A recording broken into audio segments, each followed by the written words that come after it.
என்னையா இது கடப்பாறைக்கே இந்த நிலைமையா? அதுவும் முபாசா வந்துமா 2 டீம்ல இருந்தும் வரவும் போறவங்க எப்படி சுருங்கினான்னு பாத்தீங்கல்ல? அப்பா டாஸ வின் பண்ணி பாண்டியா பவுலிங் எடுத்தாப்ல.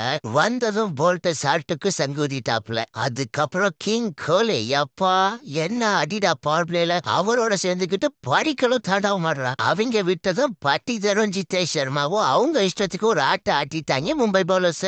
அதுவும் அந்த பட்டித ஸ்பின்ன மட்டும்தான் அடிப்பாப்லன்னு பார்த்தா ஃபாஸ்ட் பவுலிங்க்கு பாடை கட்டிட்டா. தலைவா உன் பேட்டிங்க்கு இனிமே நானும் ஃபேன் தலைவா. அப்புறம் சர்மாஜி இன்னைக்கு முடிச்சிடறான்னு ஸ்டார்ட் பண்ணாப்புல.